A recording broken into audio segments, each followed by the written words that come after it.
Good afternoon. I'm with Neliswa. She is the head of Hub of Middle East, India, and Southeast Asia for South African Tourist Board. Melissa, how are you doing? Fantastic. Thank you for having me on board. I'm fantastic. I'm blessed. I'm honored to be on your show. And thank you for even having me as a guest to engage with you. It's an absolutely humbling opportunity. Thank you. It's my pleasure, and it will be a great opportunity for our viewers and readers to understand South Africa better from a person who is more than 20 years with the Tourist Board. Amazing person. I was going through your profile, 7 foreign languages. My God, fantastic. Let me start. Comes with age. Melissa, let me start with my first question. As we are all stuck up, international traveling is totally stopped due to this virus, this pandemic situation. How South Africa is coping up with the situation, mainly in terms of tourism? Well, it's been quite a rude awakening for us. No one foresaw COVID coming, nobody. And everybody, I think the globe thought it was something that's out there. And I must share with you, when the first COVID case was announced in South Africa, we were hosting a group of tour operators from India. It was so humbling how they were not alarmed, because it's like, okay, this is happening. We're not going to now disown South Africa. And South Africa is a very people-centric country. We always make the analogy of when we are happy, we cry. When we are sad, we cry. We've pulled together as much as we can. It's been trying. We are a diverse country. We're a country that has got a combination of people who have not. The patients at times have been wearing thin, but we've managed to bring the best out of each other in hospitality and realize that this is bigger than us. The industry has managed to rally up in terms of emotionally reaching out to each other, understanding it's a global crisis, atrocity. There's been a lot of job losses in the sector. There's been a lot of social responsibility that has come out of the best of people realizing, for instance, the tour guides who are not on a salary, who depend on tours. Those people have come up, and knowing that there's no vaccine yet, and that we are now going into the peak, now more than ever, we have to be resilient. We have to be fluid. We've got to be agile, and we need to reach out to our deepest core and our goodness to stand and make sure that we survive this. Very rightly said. Every industry, not only the travel and tourism industry, every industry badly hit by this pandemic, as all the businesses stuck. Everybody is at home. They cannot function unless and until it is important and emergency. We are not supposed to go out and be in no gathering is allowed. So yes, this is a different, very, very difficult situation for every industry, and of course the tourism and travel and tourism industry as well. But as we hope and we pray that we will, come out of this situation very soon with the help of the scientists and doctors who are researching for the vaccine. Hopefully, end of the year we will get it. But immediately after the pandemic will end, we have to survive and we have to come back to our business and normal activities. So tourism. What precautions and what safety measures or to handle this transition? What steps have you taken, or the government has taken from South Africa? So one of the things that we've done as South African tourism, together with our Indian stakeholders, we've gone out and we've decided it's time to pause. Time to pause. There's been a shift in consumption. There's been a shift in prioritizing travel. There's a shift in what does travel look like and what is it going to look like. So what we've done is we've engaged with our Indian tour operators, getting a sense of what is it the Indian traveler is going to look for. Where do they want to go? How do they want to travel? With who do they want to travel? So immediately what we did when we heard there was Corona, we took our budgets and we put them into our small medium enterprise, and we donated funds to SMMEs. We engaged with the tour operators. We said, now help us prepare for the inevitable, which is the change that is going to come. And we got to understand what the thought process is of the traveler. They're going to be looking for wider spaces. They want to have a surety that they're traveling with people they trust. They want to make sure that they're traveling with family. They want to make sure that the places that they are going to are not overpopulated. And we had to put our ear on the ground. And it's imperative that we understand the consumer needs, agitations, fears, the consumer desires, and with engaging with consumers as well as corporates, by the way, because they're a key part of this value chain. We then have to start packaging accordingly. Now, it is with absolute pride to hear from a trade perspective that the journey has changed. We know the segment of the traveler has changed. 60 plus, 50 plus, 60 plus is quite now a high risk as everybody's out, which is quite sad. Therefore, we know that India has got a millennial of 700 million, 30% of them are ardent adventure seekers.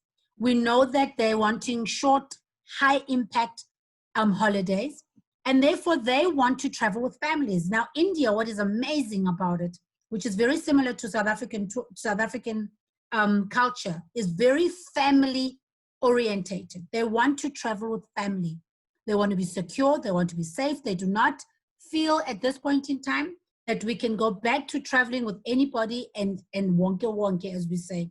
So we took this opportunity to have engagements, very meaningful engagements with trade and consumers and corporates. We now know that there is definitely a change. We had to now go deep into our partnerships within South Africa and start looking at new regions, new experiences, new offerings, and a new journey. And we've been packaging and packaging. We have done our recovery plan. Our budgets have just gotten approved. We're now waiting for COVID, because only COVID can tell us where do we go to. We are having in the next couple of days, which is next week, a session with South African trade where they will hear what does the Indian traveler want? What is the value of the Indian traveler? And what is it they need to do as the DMCs, as hoteliers, as experience service providers? What is it that they need to do to make sure that when an Indian traveler sets foot in South Africa, in fact, before they even set foot, that they feel comfortable, safe, and safe has got a new meaning now. Safe is not about losing my bag. Safe is about my health is a priority. So we are in that process. We've just approved our health protocol guidelines. These are going to be ever evolving. We're going to make sure where we've issued visas that there's no reissuing cost. We are in the process of wanting to speak to VFS to say, let us reach out to the best of ourselves and see what can we do for those people who have gotten, they've paid their VFS fees. And for us, we are speaking with the Department of Home Affairs to say, please, can we make a way where we reduce the cost of travel to South Africa? We're also very critical is to speak to airline partners. One of the biggest things that we've learned about COVID, of what it's done, it's hit us where it hurts most. It's taken family away, our loved ones, but it's also taken our financial security, and it's swelled it, and people are being very conscious and very safe in terms of where do they spend the money and how do they spend the money. Therefore, it's very pivotal for us to make sure that value proposition is realized. And also, we trained a lot of our agents. We've engaged with a lot of tour operators. We'll continue to do so. And more important is now we're waiting for COVID to simmer down so that we can go into a big bang, bounce back tactical strategy that is going to open South Africa for the Indian traveler. Nice, lovely. Tell me something. Post-COVID, we understand the travel industry will be totally different. As you said, Yes. a lot of people will be in anxiety. A lot of people will be exploring new places, and a lot of people will be wait and will watch what's happening, and then they will take a call.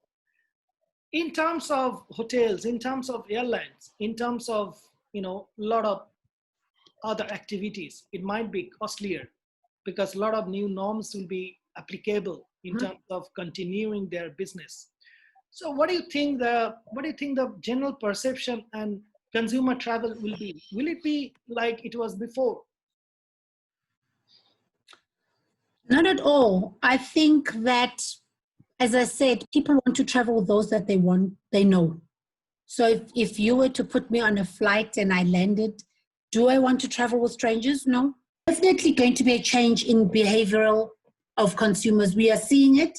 If we look at the consumer insights, they're looking to be traveling with those they love. They're looking for destinations that are going to give them surety of safety. Very important is the insurance element to say, am I insured? Can you give me the guarantee if something goes wrong, that I will be in a quality destination, quality healthcare?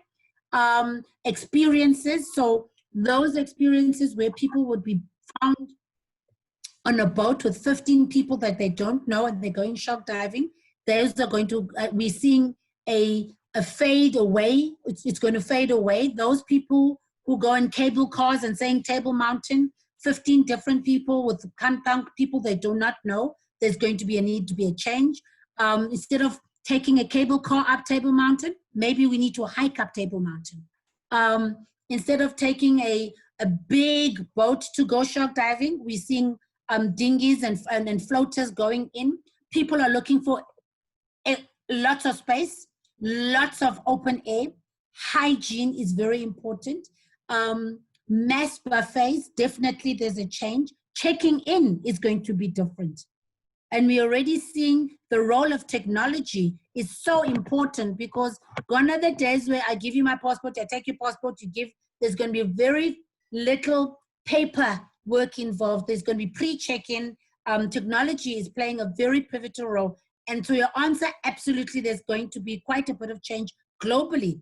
Even from the time you are entering the airport, when you're boarding, hand luggage, we're seeing some airlines are saying no cabin luggage because we don't want anybody touching anybody's hand luggage. Masks are going to be things that we have to live with. And within South Africa, we are endorsing and saying you have to have a mask when you are going outside, when you're in a space of people. So we have to be very cognizant of the paradigm shift from a consumer perspective, and the hoteliers and the products and the tour operators and the service providers have to make sure that they take this very seriously and are ready to serve and adhere. Well, Melissa, tell me something. When I think of South Africa, first thing comes in my mind, like everybody's mind, is Big Five and safaris and luxury resorts and properties. That's for the consumer side of it.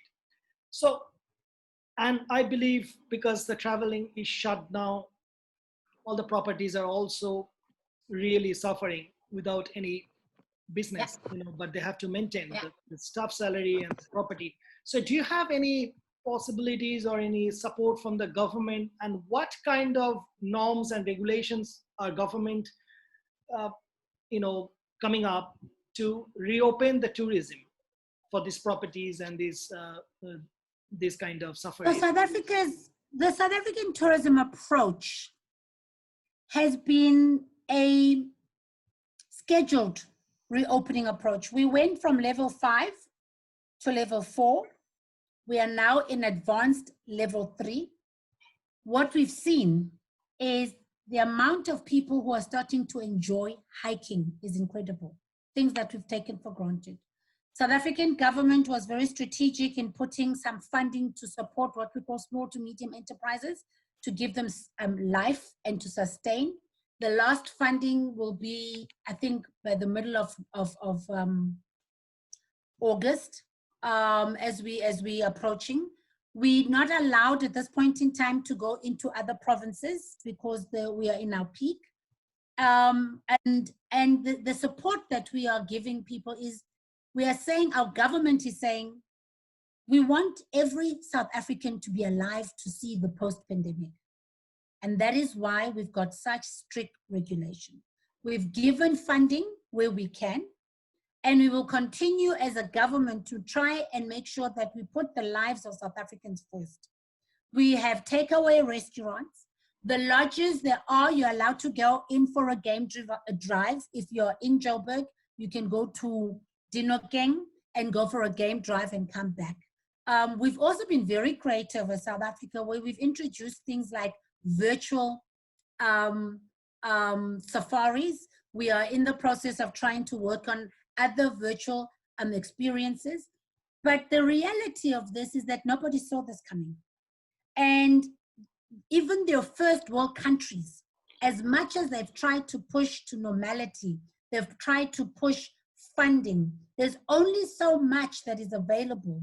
And it's a matter of being creative, proactive, and being absolutely safe and realistic about this disease. So the support we've gotten has been financial, has been at level 3 advanced, being able to focus on domestic, unlimited with a very strict curfew. And it's something, is it good enough? Not really, but which one is important? Is life or is it finance? Some say they go interchangeably. Right now, every Saturday morning, every Sunday, we go hiking. We go for game reserves. Those lodges, some of them have severely felt the pinch, and some are surviving, some are just managing, and we're seeing loss of jobs, loads of loss of jobs, loss of faith, and loss of conviction. Yeah. But we're a resilient country. We will overcome this. I am sure, definitely. Loss of job is much better than loss of life, because job can come back, and definitely jobs can come back. Yes. Jobs can come back. There's life you can't resuscitate. No, and with one life is whole one family will suffer. So we have to be patient. We have to hold on. We have to stay in our situation, as some industrialists say globally. If 2020 you can survive, it's your profit. You don't have to earn money, just survive. That's the important. Best gift you can give to somebody is to survive, to see the sunset and the sunrise. Right. I will ask you a very different question. South Africa is not only about consumer tourists. It's a big number for MICE travelers. I personally have seen fantastic convention centers like Sun City Convention Center. It's a fantastic setup. They have already hosted many international events, beauty pageants, commercial events, like pharmaceuticals companies, big events. So how this industry is coming up, how you predict this industry, this MICE tourism will come back post pandemic? The MICE industry for me is very close to my heart, as is leisure. I call it the low-hanging fruit. It's a numbers game. One of the top pharmaceuticals in India had given us 4,000 packs, just free. By now they would be home and they'd be telling stories. And we had to be creative. It's going to be the hardest hit because it's a numbers game. It's going to hit corporates because they have to fund people. But also the corporates also realize that they've promised people that they've achieved. We can't take that away. We as South African Tourism have kept our promise to those who give us 100 packs and above. We will be funding those companies with the support that we give them. We will continue to push. Right now, where we are in level 3, we can only have 50 people at a time so that we protect people. As the pandemic gets easier, as the vaccine comes into play, we are going to see, and as corporates reestablish and refine themselves financially to be able to reward. Because somebody was saying yesterday, maybe corporates will just give away a 50 rupee or 150. And I'm saying, don't throw away what you've done so well at, and do not leave those who have given so much of themselves to you as a corporate, because we as South African tourism still believe there's a role we can play in supporting your business when you bring them to us. We've got the approval of the, what is called SAKI, of the rules and regulations of hygiene and protocol. Those are ready. We are waiting now on COVID. How do we intend playing? It's going to be more critical now to make sure that we are efficient in supporting MICE. It is a low-hanging fruit. It gives us the numbers, and we give back to the corporates because we support you with a ticket to come to South Africa for inspection. We assist you with negotiating for hotels. We sponsor gala dinners. So we still standing with open arms to saying we are here to support you, and we'll do what we do best, and it is to make you feel there is no other destination than South Africa. Very, very interesting. Let me ask you this. South Africa's portfolio committee tourism previously said like they believe in 3 R's: rebranding, repositioning, and renewal. Would be the best to adopt to promote tourism. What's your call on that? Sure. So the lockdowns provided us an amazing opportunity to step out of our comfort zone. Everybody, we did everything. We were automated, you know. The brand is important, but I think more important is the customer now, more than ever. We need to make sure that we adhere. You see, Apratim, COVID has taught us one thing. It's invisible, it's in control. It's bigger than us. And the only thing we can do with what we have is play by the rules. Social distancing, wear your masks, and let's be innovative and continue to engage. The most important thing to survive this is to continue to reach out and to engage, be innovative, be agile, be nimble, be forward thinking. The brand will come through on how do we engage the consumer? What do we have to sell? How do we evolve and revolve around COVID? And how do we become relevant and stay relevant? Because a brand without humanity has nothing to offer. A brand without people does not exist. True. Well, but do we agree with our portfolio committee? Absolutely. Brands are made by humans. The 6 senses, they are made by humans. They're experienced by humans, and they are relayed by humans. Nobody goes to a place where there's nothing to offer or nothing made by humans. Humans in the center, humanity in the center, and sharing. And those are the things that will define what are the 3 R's. Right. Nicely said. Neliswa, can you predict some market post-COVID that those will be really big in numbers in terms of inbound to South Africa from your portfolio? I mean, Middle East, India, or Southeast Asia. Which are the countries you think will do good for your tourism? I'm going to bet on India. Wow. That's I nice. bet on India. And I tell you why. And it's very close to my heart. The similarity between India and South Africa are so phenomenal. the divide between the rich and the poor, the deconstruct of our society, the health systems, our health strength. We are not in first world countries. We are in third world countries, developing.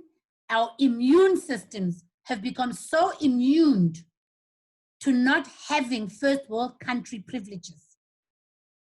Therefore, it is easy for me as a South African to say, I'm going home to India because I feel at home away from home. And if there's a country that I know that would never judge South Africa, would be India.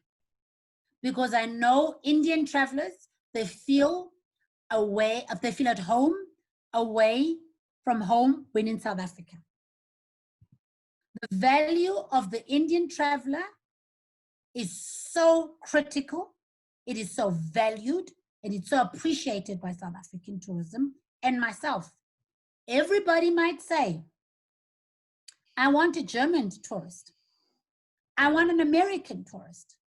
I want a Chinese tourist. I'm betting on India. Because when the storm blows over, the Indian travelers' prejudices do not exist when it comes to South Africa. They just want a surety that all is good, I am safe, I'm with my family, I'm in an environment that is warm, welcoming, and I can do the adrenaline pumping activities that I paid for, and I got the value proposition and more than what I bargained for. Excellent.